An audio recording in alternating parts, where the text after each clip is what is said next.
Good day, everyone. My name is Clarence Privado, signing in as your reporter for today, together with my partner, Mr. Van Lexert Piagalan. Today, we are going to discuss the chapter 18, which is all about the colonies become new nations. So our topics are consists of five sections, which is the section 1 is all about the Indian subcontinent achieves freedom.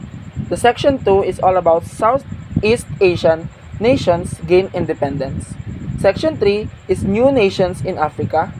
Section 4 conflicts in the Middle East, and section 5 Central Asia struggles. So again, the chapter 18 is all about the colonies become new nations. After World War II, independence movements sweep through colonies in Africa and Asia, and many new nations are formed. As you can see on the picture, Mohandas Gandhi is a leader of India's independence movement.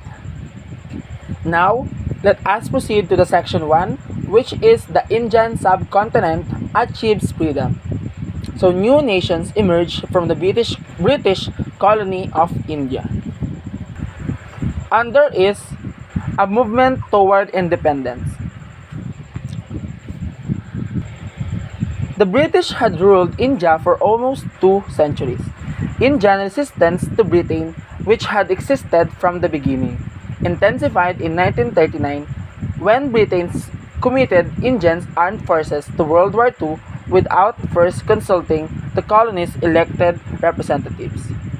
The move left Indian nationalists stunned and humiliated. Indian leader Mohandas Gandhi launched a non-violent campaign of non-cooperation with the British. Officials imprisoned numerous nationalists for this action. In 1942, the British tried to gain the support of the nationalists by promising governmental changes after the war. But the offer did not include Indian independence. As they intensified their struggle against the British, Indians also struggled with each other. India has long been home to two main religious groups. In the 1940s, India had approximately 350 million Hindus and about 100 million Muslims. The Indian National Congress, or the Congress Party, was Indians Muslims. The Indian National Congress, or the Congress Party, was India's national political party. Most members of the Congress Party were Hindus, but the party at times had many Muslim members. In competition with the Congress Party was the Muslim League. It is an organization founded in 1906 in India to protect Muslim interests.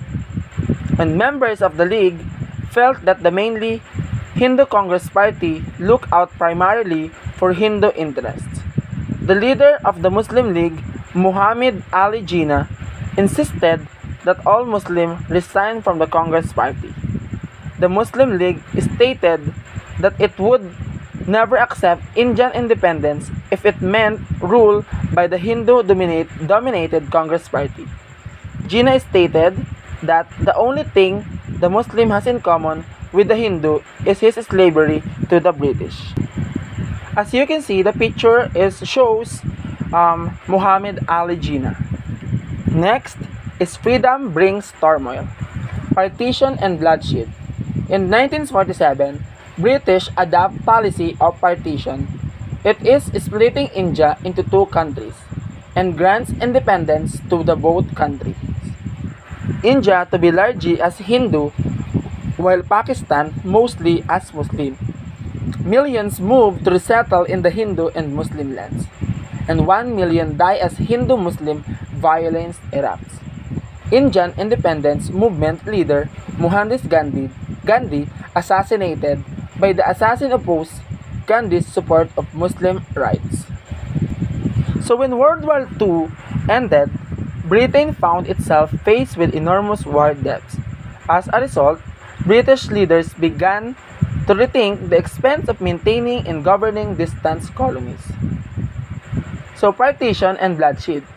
Muslims resisted attempts to include them in an Indian government dominated by Hindus. Rioting between the two groups broke out in several Indian cities. In August 1946, 4 days of clashes in Calcutta left more than 5,000 people dead and more than 15,000 hurt. British officials soon became convinced that partition, an idea first proposed by Indian Muslims, would be the only way to ensure a safe and secure region. So what is partition? It was the term given to the division of India into separate Hindu and Muslim nations. The northwest and eastern regions of India, where most Muslim lives, would become the new nation of Pakistan. The British House of Commons passed an Act of July 16, 1947 that granted two nations, which is the India and the Pakistan, independence in 1 month's time. In that short period, more than 500 independent native princes had to decide which nations they would join. The administration of the courts, the military, the railways and the police, and the whole of the civil service had to be divided down to the last paperclip. Most difficult of all, millions of Indian citizens, Hindus, Muslims, and yet another significant religious groups or the Sikhs had to decide where to go. Here is another one. The battle for Kashmir. India and Pakistan fight over Kashmir religion in northern India. Ceasefire in 1949, but battle for region continues. As if partition itself didn't result in enough bloodshed between India's Muslims and Hindus, the two groups quickly squared off over the small region of Kashmir. Kashmir lay at the northern point of India, next to Pakistan, although its ruler was Hindu. Kashmir had a majority Muslim population. Shortly after independence, India and Pakistan began battling each other for control of the region. The fighting continued until the United Nations arranged a ceasefire in 1949. The ceasefire left a third of Kashmir under Pakistani control and the rest under Indian control. The two countries continue to fight over the region day. Next, we have the modern India. So Nehru leads India. So who is Jawaharlal Nehru? He was the first Prime Minister of independent India. He governed 17 years and pushes for economic and social reforms. He also leads alliance of countries that were neutral in the Cold War. Nehru served as India's leader for its first 17 years of independence. He had been one of the Gandhi's most devoted followers. Educated in Britain, Nehru won popularity among all groups in India. He emphasized democracy, unity, and economic modernization. Nehru used his leadership to move India forward. He led other newly independent nations of the world in forming an alliance of countries that were neutral in the Cold War conflicts between the United States and the Soviet Union. On the home front, Nehru called for a reorganization of the states by language. He also pushed for industrialization and sponsored social reforms. He tried to elevate the status of the lower castes or those at the bottom of society and expand the rights of women. Next is the troubled times. So Nehru's daughter, she is Indira Gandhi, rules much of time from 1966 to 1984. She faces oppositions from Sikhs assassinated by Sikh bodyguards. Son Raheb becomes prime minister and also assassinated in 1991. So in troubled times, Nehru died in 1964. His death left the Congress Party with no leader strong enough to hold together the political factions that had emerged with India's independence. Then, in 1966, Nehru's daughter, Indira Gandhi, was chosen prime minister. After a short spell out of office, she was elected in 1980. Nung namatay si Jawaharlal Nehru, ang pumalit sa magiging prime minister ay ang kanyang anak na babae na si Indira Gandhi, and she was re-elected in 1980. Although she ruled capably, Gandhi faced many challenges, including the growing threat from Sikh extremists who themselves wanted an independent state. The Golden Temple at Amritsar stood as the religious center for the Sikh. From there, Sikh nationalists ventured out to attack symbols of Indian authority. In June 1984, Indian army troops overran the Golden Temple. They killed about 506 and destroyed sacred property. After a long year ago, Indira Gandhi was also assassinated by the Sikh. She was assassinated by the Sikh bodyguards. So in the wake of the murder of Indira Gandhi, her son, Rajiv Gandhi, took over as Prime Minister. So siya naman yung pumalit ng Prime Minister nung namatay yung kanyang ina na si Indira Gandhi. His party, however, lost its power in 1989 because of accusations of widespread corruption. In 1991, while campaigning again for Prime Minister near the town of Madras, Rajiv was killed by a bomb. Members of a group opposed to his policies claimed responsibility. So, eventually, namatay din si Rajiv Gandhi. Next, we have 21st century challenges. So, India is one of the world's most populous nations. And also, India faces various population, social, religious problems. It also continues its struggles with Pakistan, both become nuclear powers. Since winning election as a prime minister in 1998, Atal Bihari Vajpayee, leader of the Hindu National Party, has ruled over a vibrant but often unstable nation. He faces challenges brought on by an increasing population that is expected to push India past China as the world's most populous nation by 2035. In addition, the country is rocked with social inequality and constantly threatened by religious strife. Even more troubling are India's tense relations with its neighbor Pakistan and the fact that both have the same nuclear powers. In 1974, India exploded a peaceful nuclear device, and for the next 24 years, the nation quietly worked on building up its nuclear capability. In 1998, Indian officials conducted 5 underground nuclear tests. Meanwhile, the Pakistanis had been building their own nuclear program. Shortly after India conducted its nuclear test, Pakistan demonstrated that it too had nuclear weapons. Next, we have Pakistan copes with freedom. So, civil war. Pakistan begins as 2 separate and divided states. East Pakistan more populous, while West Pakistan houses government. In 1971, East Pakistan declares independence from West Pakistan. Civil war erupts and East wins, and they become new nation of Bangladesh. The history of Pakistan since independence has been no less turbulent than that of India.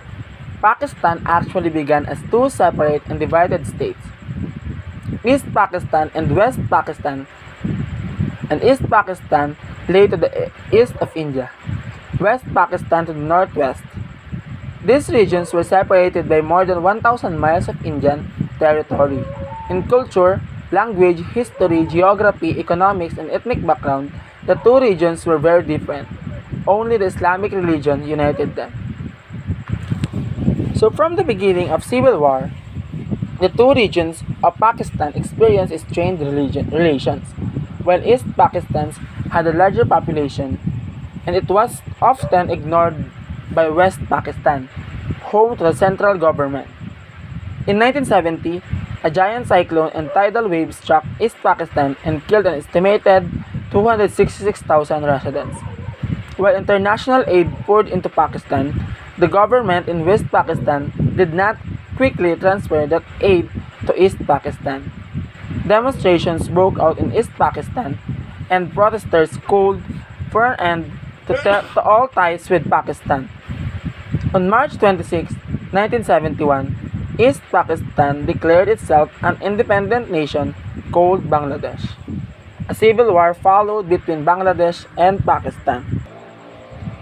Eventually, Indian forces stepped in and sided with Bangladesh. About 2 weeks after the arrival of Indian troops, Pakistan forces surrendered, and more than 1 million people died in the war. Pakistan lost about 1/7 of its area and about 1/2 of its population to Bangladesh. Next, we have a pattern of instability. So many different governments rule Pakistan and none achieve stability. So Benazir Bhutto led Pakistan in 1980s and again in the 1990s. She was assassinated in the year 2007. So today, the Pakistani military exercises great influence in Pakistan's civilian government. Pakistan, however, could ill afford to dwell on its lost territory, for there were many problems at home. Muhammad Ali Jinnah, the first Governor-General of Pakistan, died shortly after independence. This left the nation without strong leadership. As a result, Pakistan went through a series of military coups. In the first in 1958, Ali Bhutto took control of the country following the Civil War. A military coup in 1977, led by General Zia, removed Bhutto, who was later executed for crimes allegedly committed while in the office. After Zia's death, Bhutto's daughter, Benazir Bhutto, was twice elected Prime Minister. After months of disorder, she was removed from office in 1996, and Nawaz Sharif became Prime Minister after the 1997 elections. In 1999, army leaders ousted Sharif in yet another coup and imposed military rule over Pakistan. The nation continues to struggle with challenges from Muslim militants and ongoing disputes with India, especially over the territory of Kashmir. Next is the Bangladesh and Sri Lanka struggle. Under here is Bangladesh faces many problems. So Bangladesh struggles with political instability and economic hardship. Bangladesh also endures many natural disasters like storms and cyclones. So the war with Pakistan had ruined the economy of Bangladesh and fractured its communication system. Rebuilding the shattered country seems like an overwhelming task. Sheikh Mujibur Rahman became the nation's first prime minister. He appeared more interested in strengthening his own power than in rebuilding his nation. He soon took overall authority and declared Bangladesh a one-party state. While in August 1975, military leaders assassinated him. And over the years, Bangladesh has attempted with great difficulty to create a more democratic form of government. Charges of election, fraud, and government corruption are common. In the years following its independence, Bangladesh also has had to cope with crippling natural disasters. Bangladesh is a low-lying nation that is subject to many cyclones and tidal waves. Massive storms regularly flood the land, ruin crops and homes, and take lives. A particularly powerful cyclone hit in 1991 and killed approximately 139,000 people. Such catastrophes, along with a rapidly growing population, have put much stress on the country's economy. Bangladesh is one of the most poorest nations in the world. The per capita income there is about $360 per year. Next is the civil strife grips Sri Lanka. In 1948, island of Sri Lanka, formerly called Ceylon, wins independence. In population, split between Buddhist Sinhalese or the Hindu Tamils. Tamils begin fighting for their own stage and struggle that continues today. Another newly fed and deeply troubled country on the Indian subcontinent is Sri Lanka, a small, teardrop-shaped island nation just off the southeast coast of India, formerly known as Ceylon. Sri Lanka gained its independence from Britain in February of 1984. Two main ethnic groups dominate the nation. Three-quarters of the population are Sinhalese, or who are the Buddhists. A fifth that are Tamils, a Hindu people of southern India and northern Sri Lanka. Sri Lanka's recent history has also been one of the turmoil. A militant group of Tamils has long fought an armed struggle for a separate Tamil nation. Since 1981, thousands of lives have been lost. In an effort to end the violence, Rajiv Gandhi and the Sri Lankan president tried to reach an accord in 1987. As difficult as post-independence has been for the countries of the Indian subcontinent, the same can be said for former colonies elsewhere. As for the section 2, which is all about the Southeast Asian nations gained independence. Former colonies in Southeast Asia worked to build new governments and economies. The first one is the Philippines achieves independence. The Philippines became the first of the world's colonies to achieve independence following World War II.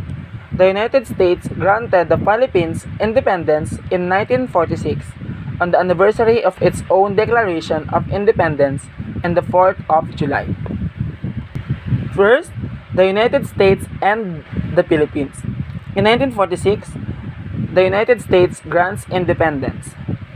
It also grants aid to Philippines, insists on favorable trade laws, also insists on maintaining army and navy bases in Philippines. It is the key to U.S. competition with China and Soviets. While in 1992, many Filipinos oppose bases and U.S. vacates bases. The Filipino immediate goals were to rebuild the economy and to restore the capital of Manila. The city had been badly damaged in World War II. The United States had promised the Philippines $620 million in war damages. However, the United States government insisted that Filipinos approve the Bell Act in order to get the money. This act will establish free trade between the United States and the Philippines for 8 years, to be followed by gradually increasing tariffs. Filipinos were worried that American businesses would exploit the resources and environment of the Philippines. In spite of this concern, the Filipinos approved the Bell Act and received their money. The United States also wanted to maintain its military presence in the Philippines. With the onset of the Cold War, the United States needed to protect its interests in Asia. Both China and the Soviet Union were rivals of the United States at the time. Both were Pacific powers with bases close to allies of the United States and to resources vital to U.S. interests. Therefore, the United States demanded a 99-year lease on its military and naval bases in the Philippines. After World War II, the Philippine government was still almost completely dependent on the United States economically and politically. The Philippine government looked for ways to lessen this dependency. It welcomed Japanese investments and also broadened its contacts with Southeast Asian neighbors with non-aligned nations. Next, we have from Marcos to Ramos. In 1966 to 1986, Ferdinand Marcos rules Philippines as dictator. In 1986, Corazon Aquino runs against Marcos and she wins. Marcos refuses to step down and public outcry forces him to leave. In 1992, Fidel V. Ramos succeeds Aquino as president. So Ferdinand Marcos was elected president of the Philippines in 1965. The country suffered under his rule from 1966 to 1986. Marcos imposed an authoritarian regime and stole millions of dollars from the public treasury. Although the Constitution limited Marcos to 8 years in office, he got around this restriction by imposing martial law from 1972 to 1981. 2 years later, his chief opponent Benigno Aquino Jr. was assassinated as he returned from the United States to the Philippines, lured by the promise of coming elections. So in the elections of 1986, Aquino's widow, Corazon Aquino, challenged Marcos. Aquino won decisively, but Marcos refused to acknowledge her victory. When he declared himself the official winner, a public outcry resulted. He was forced into exile in Hawaii, where he later died. In 1995, the Philippines succeeding in recording $475 million Marcos had stolen from his country and deposited in Swiss banks. During Aquino's presidency, the Philippine government ratified a new constitution. It also negotiated successfully with the United States to end the lease on the U.S. military bases. In 1992, Fidel V. Ramos succeeded Aquino as president. Ramos was restricted by the Constitution to a single 6-year term. The single-term limit is intended to prevent the abuse of power that occurred during Marcos' 20-year rule. Next is the government battles rebels. Current Philippine government battling rebel group, or the Abu Sayyaf, also called Muslim group wanting its own states, and gets U.S. aid. Since gaining its independence, the Philippines has had to battle its own separatist group. For centuries, the southern part of the country has been a stronghold of Muslims known as the Moros. In the early 1970s, a group of Moros formed the Moro National Liberation Front, or as we called MNLF. They began an armed struggle for independence from Philippine rule. In 1996, the government and rebels agreed to a ceasefire and the Moros were granted an autonomous region in the southern Philippines. The agreement, however, did not satisfy a splinter group of the MNLF called Abu Sayyaf.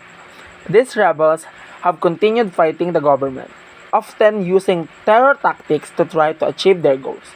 In 2000, they kidnapped 21 people, including foreign tourists, while the group eventually was freed. Subsequent kidnappings by Abu Sayyaf have resulted in the death of several hostages. The current Philippines President, Gloria Macapagal Arroyo, has launched an all-out military response to this group. The United States has provided military assistance to government's efforts. The next one is the British colonies gain independence. So under here is the Burma experiences turmoil. In 1948, Burma, or now called as Myanmar, wins independence. In 1962, military takes control and continues to exercise great authority even up to this day. Aung San Suu Kyi, activist often arrested for pro-democracy instant, and eventually becomes the de facto leader of Myanmar. After gaining freedom, Burma suffered one political upheaval after another. Its people struggled between repressive military governments and pro-democracy forces. Conflict among communists and ethnic minorities also disrupted the nation. In 1962, General Ne Win set up a military government with the goal of making Burma a socialist state. Although Ne Win stepped down in 1988, the military continued to repressively. In 1988, Aung San Suu Kyi returned to Burma after many years abroad. She is the daughter of Aung San, a leader of the Burmese Nationalist Army killed years before by political rivals. Aung San Suu Kyi became active in the newly formed National League for Democracy. For her pro-democracy activities, she was placed under house arrest for 6 years by the government. In the 1990 election, the country's first multi-party election in 30 years, the National League for Democracy won 80% of the seats. The military government refused to recognize the election and kept Aung San Suu Kyi under house arrest. She was finally released in 1995, only to be placed under house arrest in again in 2000. Freed in 2002, she was detained again in 2003, leaving many residents to doubt whether Burma will embrace democracy anytime soon. Next is the Malaysia and Singapore. In 1957, Federation of Malaya created and unites several lands and peoples. In 1965, Singapore breaks away and becomes independent city-state. Malaysia and Singapore build thriving economies. During World War II, the Japanese conquered the Malay Peninsula, formerly ruled by the British. The British returned to the peninsula after the Japanese defeat in 1945. They tried unsuccessfully to recognize different peoples of Malaya into one state. They also struggled to put down a communist uprising. In 1957, officials created the Federation of Malaya from Singapore, Malaya, Sarawak, and Sabah, the two regions on the Malay Peninsula and on northern Borneo were separated by 400 miles of ocean. In 1965, Singapore separated from the Federation and became an independent city-state. Singapore, which has one of the busiest ports in the world, has become an extremely prosperous nation. Lee Kuan Yew ruled Singapore as Prime Minister from 1959 to 1990, and under his guidance, Singapore emerged as a banking center as well as a center of trade. It had a standard of living far higher than of any its Southeast Asian neighbors. In 1997, the Geneva World Economic Forum listed the world's strongest economy. Singapore topped the list, and it was followed in order by Hong Kong, by United States, Canada, New Zealand, Switzerland, and Great Britain. Next is the Indonesia gains independence from the Dutch. Under is the Sukarno leads the independence movement. Sukarno, who leads independence and tries to guide the nation to a democracy. So as you can see in the picture, he was a Sukarno. In 1949, Indonesia gains independence and new nation home to many groups or the large Muslim population. Leading the effort to establish an independent Indonesian was Sukarno, also known only by his one name. In August 1945, 2 days after the Japanese surrendered, Sukarno proclaimed Indonesia's independence and named himself president. A guerrilla army backed him. The Dutch, supported initially by Britain and the United States, attempted to regain control of Indonesia. But after losing the support of the United Nations and the United States, the Dutch agreed to grant Indonesia its independence in 1949. The new Indonesia became the world's fourth most populous nation. It consisted of more than 13,600 islands with 300 different ethnic groups, 250 languages, and most of the world's major religions. It contained the world's largest Islamic population. Sukarno, who took the official title of lifetime president, attempted to guide this diverse nation in parliamentary democracy. Next is the instability and turmoil. Indonesia grows politically and economically unstable. So Sukarno's effort to build a stable democratic nation were unsuccessful. He was not able to manage Indonesia's economy and the country slid downhill rapidly. Suharto, officially named president in 1967, put down the rebellion.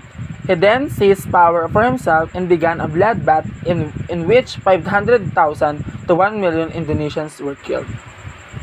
Outside observers heavily criticized him for his annexation of East Timor in 1976 and for human rights violations there.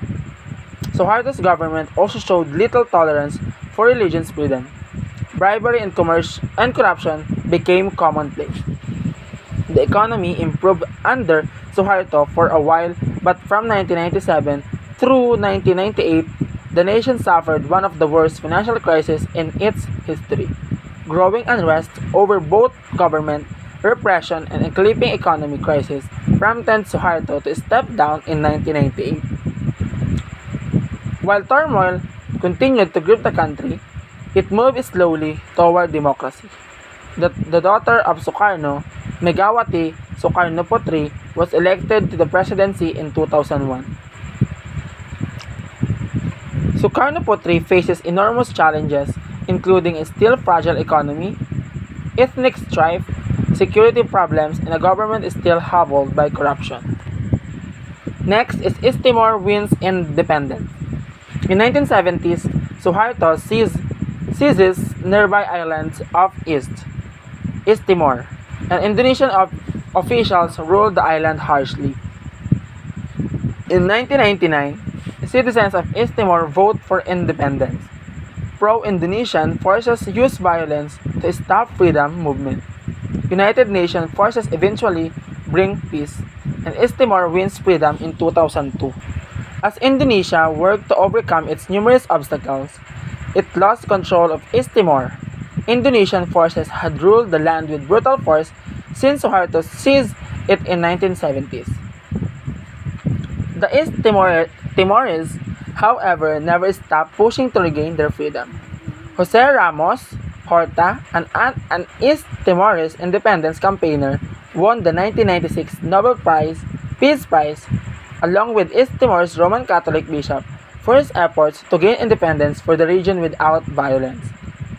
In a United Nations-sponsored referendum held in August 1999, the East Timorese voted overwhelmingly for independence. The election angered pro-Indonesian forces in the region. They ignored the referendum results and went on a bloody rampage. They killed hundreds and forced thousands into refugee camps in West Timor, which is part of Indonesia. UN intervention forces eventually brought peace to the area. In 2002, East Timor celebrated independence. As on the Indian subcontinent, violence and struggle were part of the transition in Southeast Asia from colonies to the free nations. The same would be true in Africa, where numerous former colonies shed European rule and created independent countries in the wake of World War II. So for the continuation of section 3 to be discussed by me, which is Van Lexert Pegalan, the first topic to be discussed is in section 3 will be the new nations in Africa. After the World War II, African leaders threw off colonial rule and create independent countries.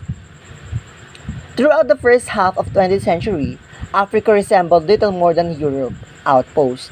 As you recall, the nations of the Europe had marched in during the late 80s and colonized much of the continent, like the diverse group living in Asia. However, the many different peoples of Africa were unwillingly to return to colonial domination after World War II. And so, in the decades following the Great Global Conflict, they too won in the independence from foreign rule and went to work building new nation.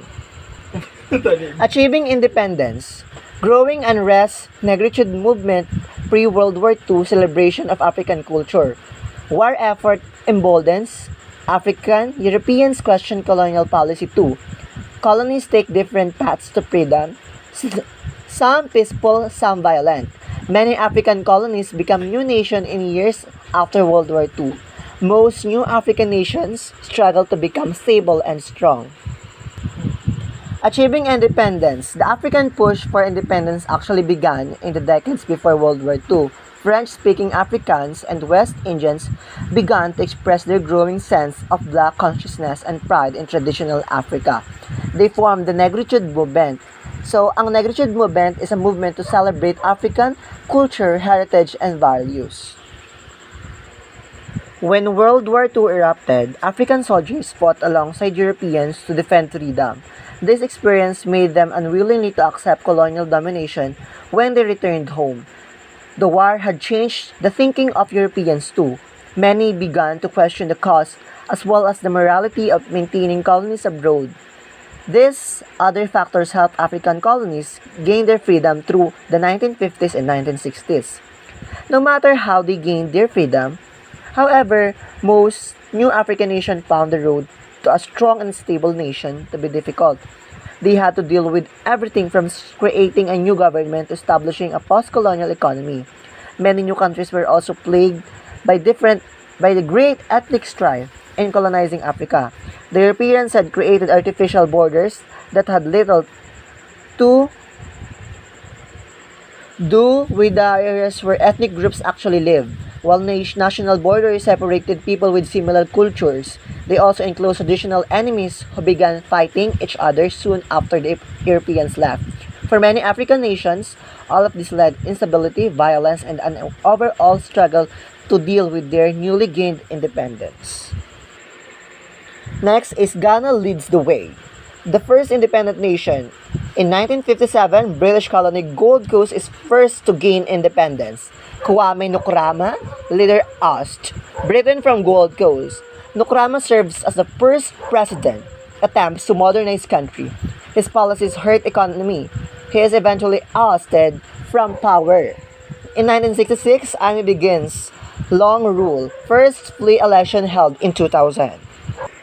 So, the British colony of Gold Coast became the first African colony south of the Sahara to achieve independence. Following World War II, in the British, the Gold Coast began making preparation. For example, they allowed more Africans to be nominated to the Legislative Council. However, the Africans wanted full freedom. The leader of their largely non-violent movement was Kwame Nkrumah. Starting in 1947, he worked to liberate the Gold Coast from British. Nkrumah organized strikes and boycotts and was often imprisoned by British government. And ultimately his efforts were successful. On receiving its independence in 1957, the Gold Coast took the name Ghana. This name honored the famous West African kingdom of the past. Nkrumah became Ghana's first prime minister and later its president for life. Nkrumah pushed through new roads, new schools, and expanded health facilities. These costly projects soon crippled the country.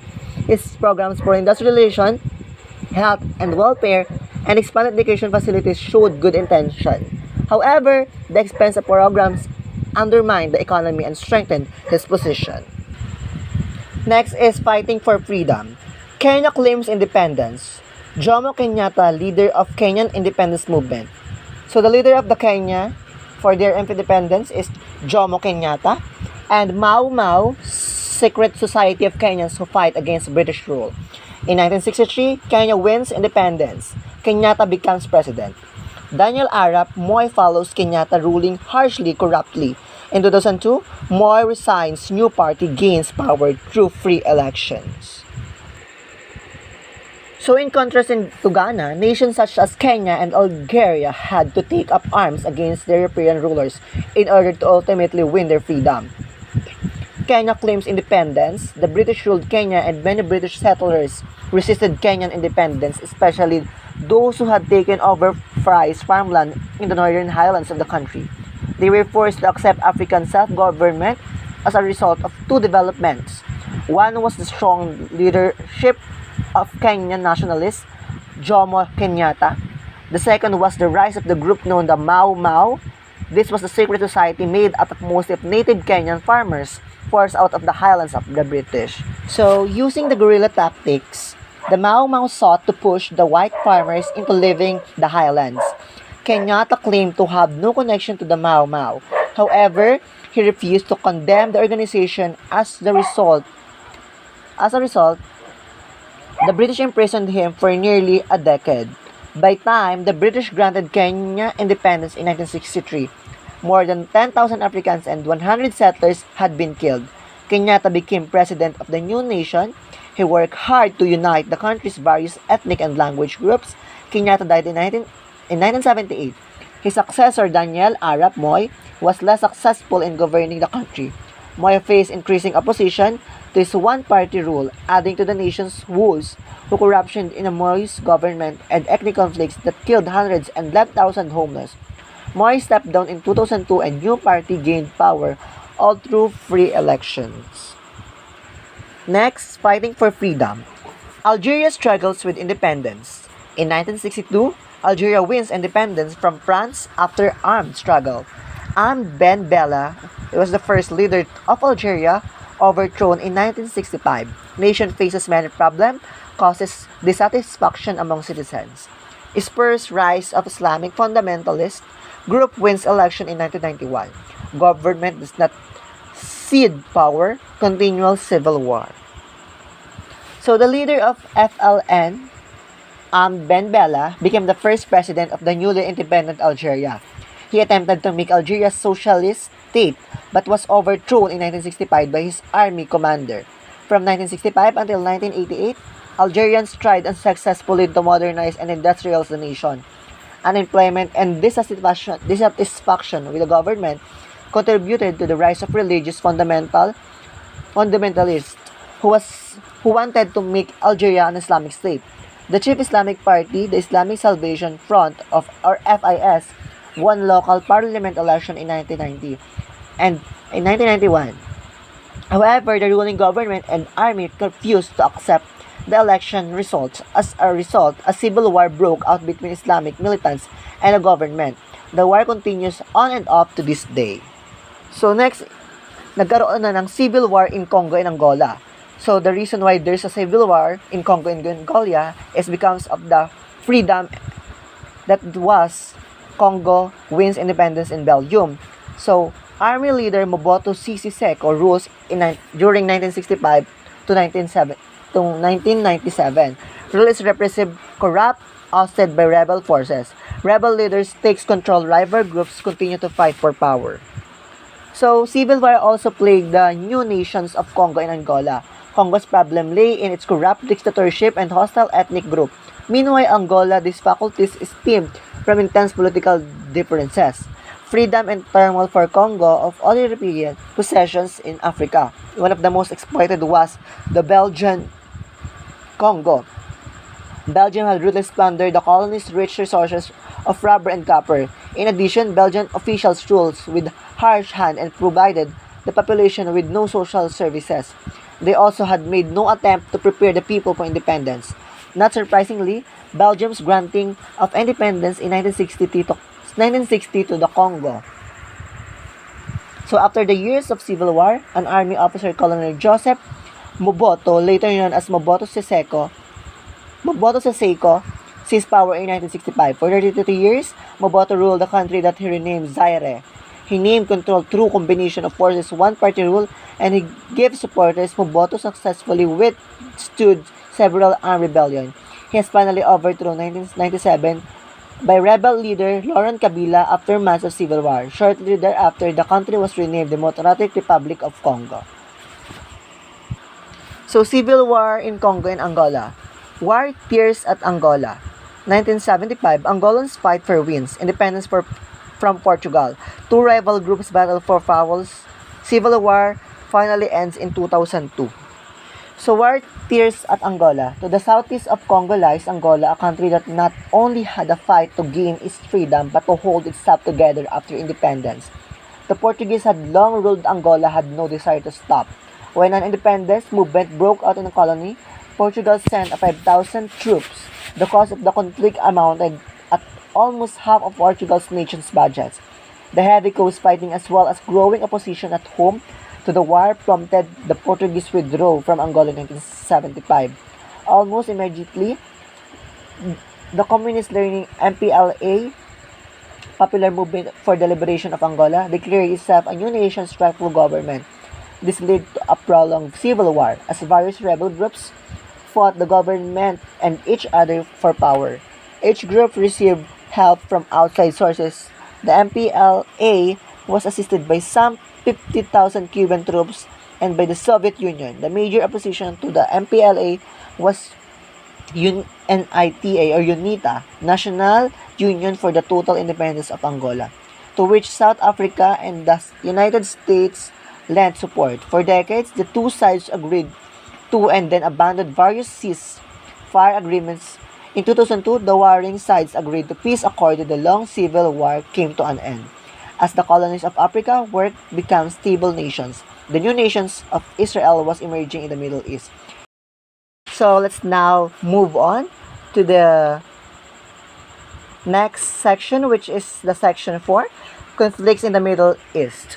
Division of the Palestine after World War II makes the Middle East hotbed of competing nationalist movements. A state of Israel is born. So, Israel becomes states. The land called Palestine now consists of Israel, the West Bank, and the Gaza Strip. To Jews, their claims to the land date back 3,000 years, when Jewish king ruled the region from Jerusalem. The Palestinian, both Muslim and Christian, the land had belonged to them since the Jews were driven around AD 135 to Arabs. The land had belonged to them since the conquest of the area in the 7th century. After being forced out of Palestine during the 2nd century, the Jewish people were not able to establish their own state and live in different countries throughout the world. The global dispersal of the Jews is known in diaspora. During the 19th centuries, early 20th centuries, a group of Jews began returning to the region their ancestral had fled so long. They were known as Zionists, the people who favored a Jewish national homeland in Palestine. At the same time, Palestine was still part of the Ottoman Empire, ruled by Islamic Turks. After the defeat of the Ottoman in the World War II, the League of Nations asked Britain to oversee the Palestine until it was ready for independence. By this time, the Jews had become a growing presence in Palestine and were already present for their own nation in the territory. The Palestinians living in the region strongly opposed such a move. In a 1917 letter of Zionist leaders, British Foreign Secretary Sir Arthur Balfour promoted the idea of creating Jewish homeland in Palestine while protecting the rights of existing non-Jewish communities. Despite the Balfour Declaration, however, the efforts to create a Jewish state failed and hostility between Palestinians and Jews continued to grow. At the end of the World War II, the United Nations took up the matter in 1947. The UN General Assembly voted for partition of Palestine into Palestinian state and the Jewish state. Jerusalem was to be an international city owned by neither side. The terms of partition give Jews 55% of the areas even though they made up only 34% of the population. In the wake of the war and the Holocaust, the United States and many European nations felt great sympathy for the Jews. All of the Islamic countries voted against partition, and the Palestinians rejected it outright. They argued that the UN did not have the right to partition a country without considering the wishes of majority of its people. Finally, the date was set for the formation of Israel. May 14, 1948, on the date, David Ben-Gurion, a longtime leader of Jews residing in Palestine, announced the creation of independent Israel. Next is the Israel and Arab states in conflict. Wars break out. Arab neighbors attack Israel the day after its new nationhood. Israel repels them, seizes additional territory. In 1956, Suez Crisis. Arab-Israeli tension erupts into war again in 1956. Conflict begins after Egypt grabs control British-held Suez Canal. Israeli troops seize back the canal with British. French support international pressure prompts Israel to return canal to Egyptians. The new nation of Israel got a hostile greeting from its neighbor the day after it proclaimed itself a state. Six Islamic states, Egypt, Iraq, Jordan, Lebanon, Saudi Arabia, and Syria, invaded Israel. The first of many Arab-Israeli wars, thus one ended within months in victory for Israel. Full-scale war broke out again in 1956, 1967, and 1973. Largely as a result of this fighting, the state that the UN had set aside for Palestinians never came into being. Israel seized that half of the land in 1949 fighting. While the fighting raged, at least 6,000 Palestinians fled, migrating from the areas under Israeli control. They settled in UN-sponsored refugee camps that ringed the borders of their former homeland. Meanwhile, various Arab nations seized other Palestinian lands. Egypt took control of Gaza Strip, while Jordan annexed the west bank of the Jordan River. So, in 1956, where the Suez Crisis, the Second Arab-Israeli War followed in 1956. That year, Egypt seized control of the Suez Canal, which ran along the Egypt's eastern border between the Gulf of the Suez and the Mediterranean Sea. Egyptian President Jamal Abdel Nasser sent in troops to take the canal, which was controlled by the British interest. The military action was prompted in the large part by Nasser's anger over the loss of U.S. and British financial support for the building of the Egypt's Aswan Dam. Outraged, the British made an agreement with France and Israel to retake the canal. With the air support provided by the European allies, the Israelis marched on the Suez Canal and quickly defeated the Egyptians. However, pressure from the world community, including the United States and the Soviet Union, forced Israel and Europeans to withdraw from Egypt. This left Egypt in charge of the canal and thus ended the Suez Canal crisis.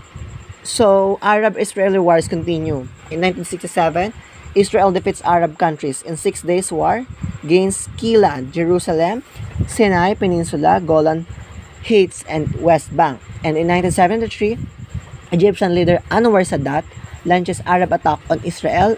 Israeli leader Golda Meir orders counterattack. Israel recovers most territory. War ends in truce. Palestine Liberation Organization. Many Palestinians living under the Israel rule want their own state from Palestine Liberation Organization or PLO. Yasser Arafat leader. So tensions between Israel and the Arab states began to build again in the years following the resolution of the Suez crisis. By early 1967, Nasser and his Arab allies, equipped with the Soviet tanks and aircraft, felt ready to confront Israel, were eager for battle in order to force the enemy to wake from his dream. Nasser announced and meet Arab reality to face. He moved to close off Gulf Aqaba, Israel's outlet to the Red Sea. Convinced that the Arabs were about to attack, the Israelis struck airfield in the Egypt, Iran, Jordan, and Syria. Safe from the air attack, Israel ground forces struck like lightning on 3 fronts. Israel defeated the Arab states in what became known as 6 Days War. Because it was over in 6 days, Israel lost 800 troops in fighting, while Arab losses exceeded 15,000 troops. As a consequence of the 6-day war, Israel gained control of the old city of Jerusalem, the Sinai Peninsula, the Golan Heights, and the West Bank. Israelis saw these new holdings along their southern, eastern, western borders as a key of buffer zone against further Arab attacks. Palestinians who live in Jerusalem were given the choice of Israeli or Jordan citizenship. Most chose the latter. Palestinians who live in the other areas were not offered Israeli citizenship and simply came under Jewish control. A fourth Arab-Israeli conflict erupted in 1973. Nasser's successor, the Egyptian President Anwar Sadat,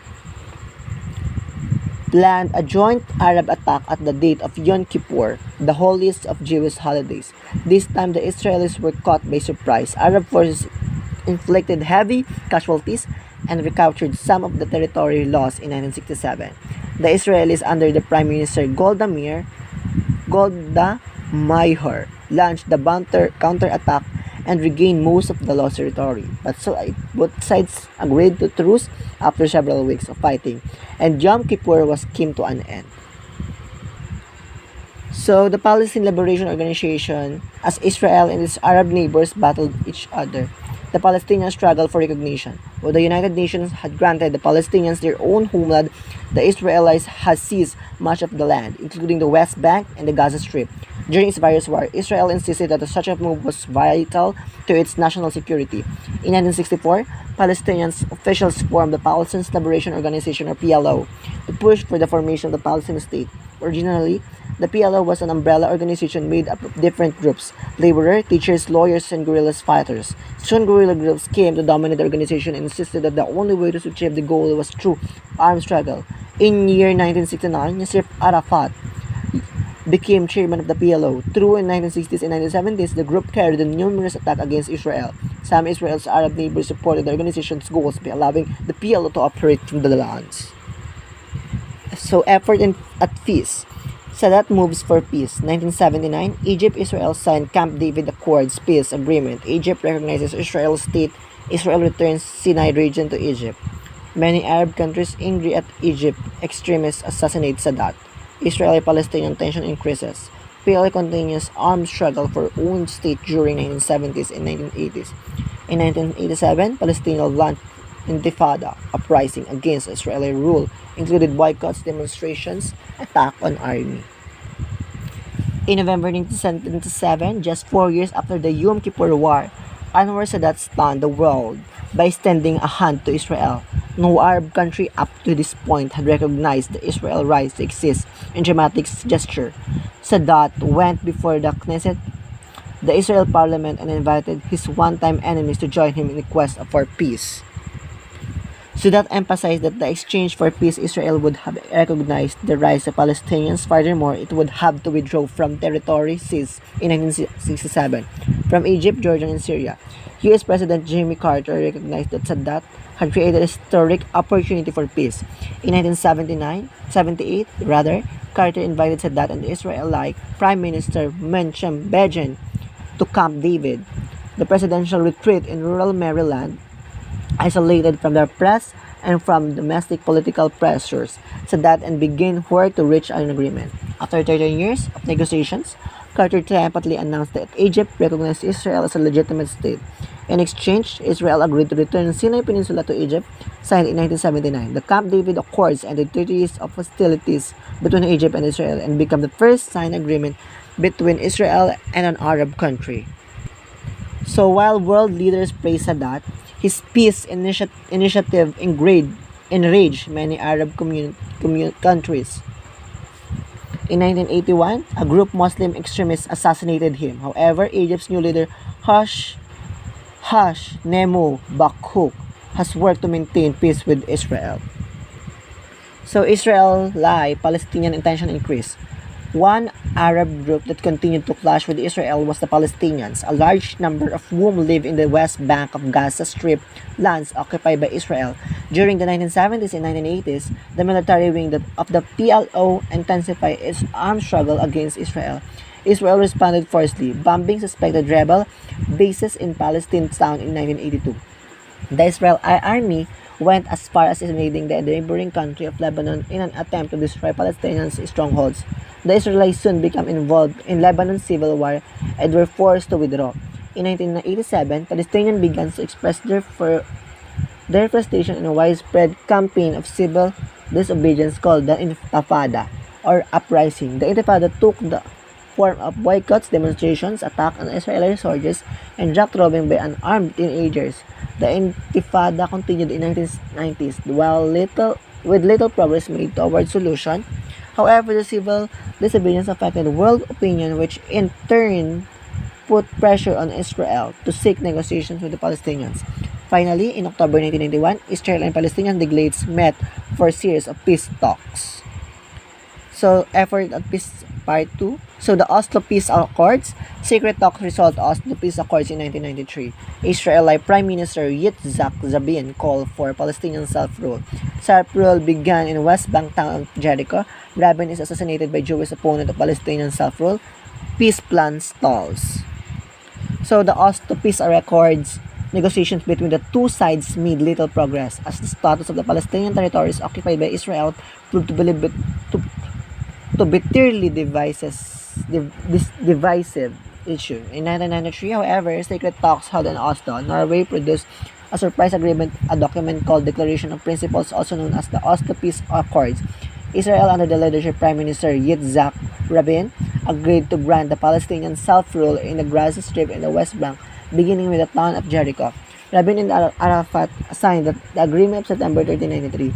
The difficulty of making the agreement work was demonstrated by the assassination of Rabin in 1995. He was killed by right-wing Jewish extremists who opposed concessions on the Palestinians. Rabin was succeeded as Prime Minister by Benjamin Netanyahu, who had opposed the Oslo Accords still. Netanyahu's efforts to keep to the agreement. In January 1997, Netanyahu met with Arafat to put out plans of partial Israel withdrawal from the West Bank. So we just have to remember this timeline in that we have to remember again. So in 1947, UN votes to partition Palestine into Jewish and Palestinian states. In 1950 or 1949, Israel repels attack by Arab states and takes more land than originally assigned. In 1967, Israel wins 6 days wars and seizes more Palestinian land for what it calls security purposes. And in 1987, Palestinian intense leaders sentenced would start with Intifada movement. In 1993, Israel agrees with the withdrawal from several Palestinian regions in historic Oslo Peace Accords. And in 2000, visit by Israel leader Ariel Sharon to Holy Arab site launched second Intifada and years of violence. So we have to remember that. So the last part for the section 4, peace slips away. The conflict intensifies. Steps of revived peace plan fail. Israel-Palestinian hostility grows. 2002 Intifada arises. Suicide bomber attacks on civilians. Israel responds with the greater armed forces. Halt dealings with Arafat. Working towards solution. Palestinians elect Prime Minister to negotiate with Israel in 2003. PLO and Israel leaders agreed to explore the US-backed peace plan, a lasting peace plan including two-state solution. Israel and independent Palestine remain elusive. So in 1999, the slow and difficult peace negotiation between Israel and the Palestinians seemed to get a boost. Ehud Barak won election as an Israel Prime Minister. Many observers viewed him as much stronger supporter of the peace plan than Netanyahu had been. The world community, led by the United States, was determined to take advantage of such development. In July 2000, U.S. President Bill Clinton hosted a 15-day summit meeting at Camp David between Ehud Barak and Yasser Arafat. The two men, however, could not reach compromise, and then the peace plan once again stalled. Just 2 months later, an Israel political leader, Ariel Sharon, visited a Jewish holy place, the Temple Mount in Jerusalem. The Temple Mount is also a location of one of the most holy places for Muslims, the Dome for the Rock. Sharon's visit the vicinity of such revered Muslim site outraged Palestinians. Riots broke out and second Intifada was launched.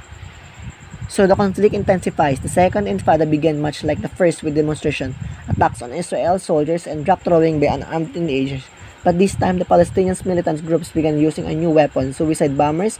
The attack on Jewish settlements in occupied territories and on civilian locations throughout Israel significantly raised the level of bloodshed. In the first 17 months of the uprising, 1 Israeli died for every 3 Palestinians, a rate much higher during the first Intifada.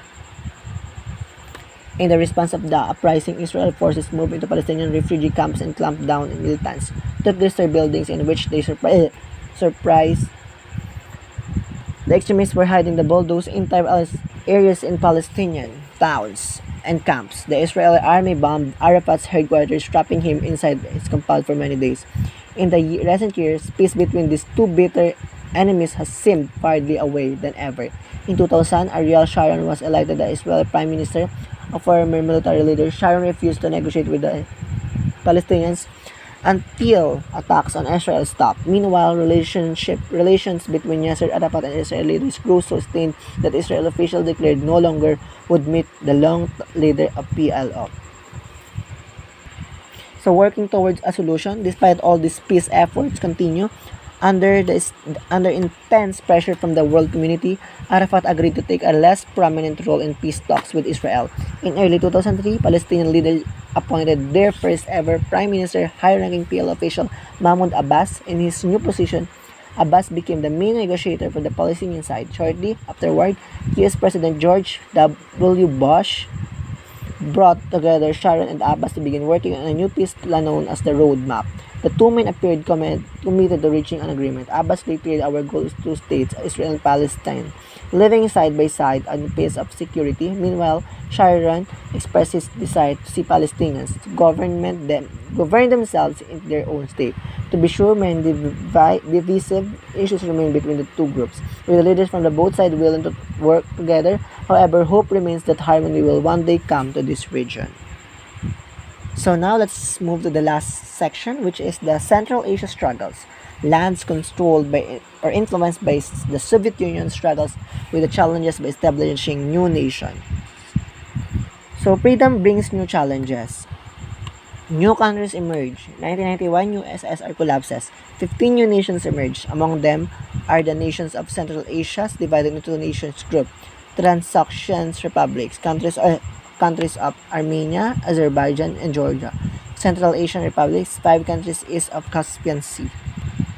In 1991, the Soviet Union collapsed and the republics that it had conquered emerged, 15 independent nations.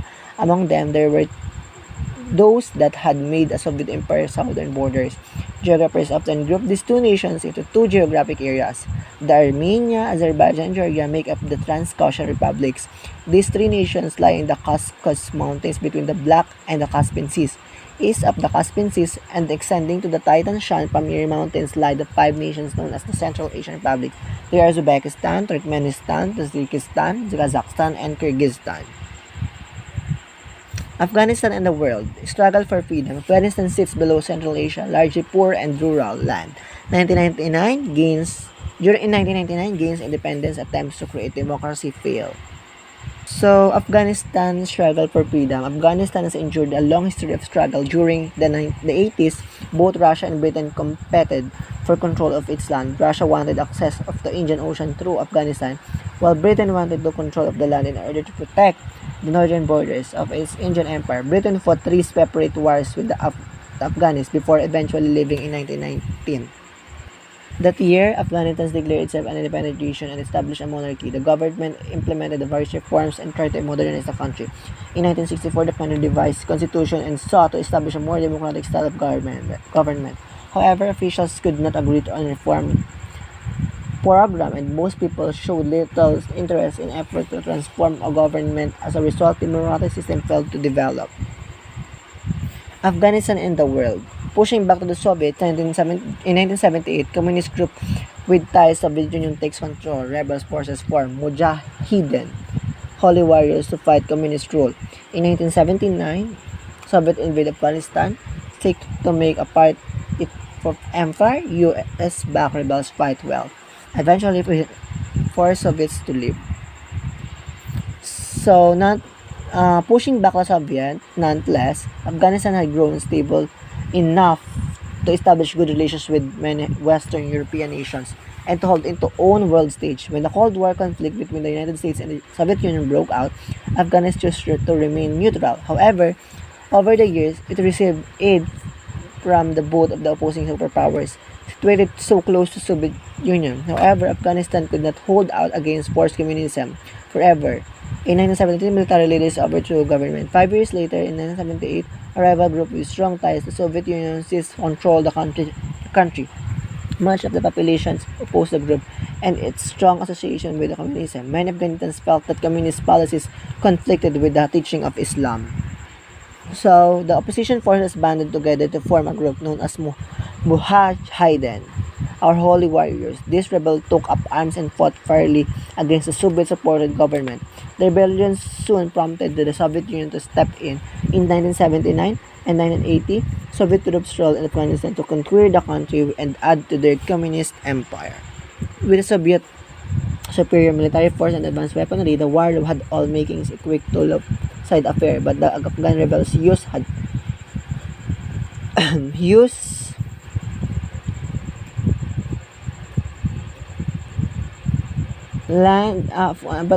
used the land and guerrilla tactics to their advantage. In addition, the United States proved financial and military assistance. After nearly 10 years of bloody and fruitless fighting, the Soviet Union withdrew its troops, and the Afghans had taken the world's communist superpower and won. So the last part, Afghanistan and the world. Rise and fall of the Taliban. Numerous groups fight for the power after Soviet forces. Taliban, conservative Islamic group, wins control the country in 1998, imposes extreme Islamic law, provides refuge terrorists, important training ground for terrorist attacks against U.S. U.S. demands Taliban give up terrorist leaders Osama bin Laden. Taliban refuses U.S. invades Afghanistan. Help topples Taliban. Challenges ahead. New government faces challenges in rebuilding war-torn nation. So, the rise and fall of the Taliban. With the Soviets gone, various Afghan rebel groups began battling each other for the control of the country. A conservative Islamic group as known as the Taliban emerged a victor. By 1998, it controlled the 90% of the country. Another rebel group, the Northern Alliance, held the northwest corner of the country. Observers initially viewed the Taliban as a positive force as it brought orders in a war-torn nation, rooted out corruption, and promoted the growth of business. However, the group followed an extreme interpretation of Islamic law and applied it nearly every aspect of Afghan society. Taliban leaders restricted women's lives by forbidding them to go to school or holding jobs. They banned everything from the television and movies to modern music. Punishment for violating the rules included severe beatings, amputation, and even execution. Leaders accused the Taliban of allowing terrorist groups to train Afghanistans. The Taliban also provided refuge to terrorist leaders including Osama bin Laden, whose Al-Qaeda organization is brought to be responsible for the numerous attacks on the West, including the attacks of the World Trade Center in New York and the Pentagon in Washington, D.C. on September 11, 2001. In the wake of the September 11 attacks, the U.S. government demanded that the Taliban turn over bin Laden. After its leaders refused, the United States took military action on October 21. U.S. force began bombing Taliban air defense airfields and command centers as well as Quetta training camps on the ground, and the United States provided assistance and anti-Taliban forces such as the Northern Alliance. By December, the United States had driven the Taliban from the power. Challenges ahead. With the Taliban defeated, Afghan officials selected a new government under the leadership of Hamid Karzai. His government faces the enormous task of rebuilding a country that has endured more than 2 decades of the warfare. What's more, Afghanistan remains country of roughly a dozen ethnic groups with distinct language and cultural patterns, all of which makes the job creating a unified nation difficult one. The challenge above before challenge for Afghanistan, however, it's needed